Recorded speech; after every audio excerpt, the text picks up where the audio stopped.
अकोला महानगरपालिका निवडणुकीत भारतीय जनता पक्षाने प्रभाग क्रमांक 15 मधून ज्या नावांवर विश्वास दर्शवला आहे त्यामध्ये अकोल्याचे माजी नगराध्यक्ष हरीश आलिमचंदानी यांचे नाव आघाडीवर आहे।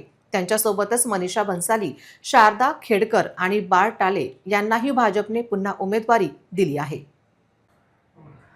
हरीश आलिमचंदानी यांची ओळख एक सुसंस्कृत साधे जीवन जगणारे आणि संघटनेला प्राधान्य देणारे नेते म्हणून राहिली आहे।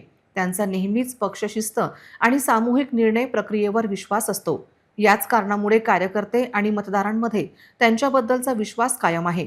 स्वच्छ प्रतिमा, साधी राहणी आणि विकासोन्मुख विचार या गुणांमुळे हरीशभाईंना मातृशक्तीचा मोठा आणि उत्साहपूर्ण पाठिंबा मिळत आहे। महिलांमध्ये त्यांची संवेदनशीलता, सुरक्षा आणि सामाजिक प्रश्नांबाबतची तळमळ यामुळे सखोल विश्वासाचे वातावरण दिसत आहे।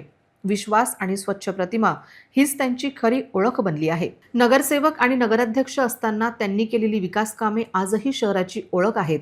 रस्ते, पाणीपुरवठा, स्वच्छता, सामाजिक सुविधा आणि जनसामान्याच्या समस्यावरील त्यांची तत्परता यामुळे ते अकोलेकरांचे नेते बनले आहेत।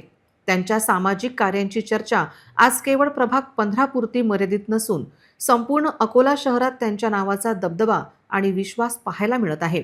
यामुळेच या निवडणुकीत हरीश आलिमचंदानी यांच्या लोकप्रियतेचा थेट फायदा भाजपच्या इतर उमेदवारांनाही मिळताना दिसत आहे।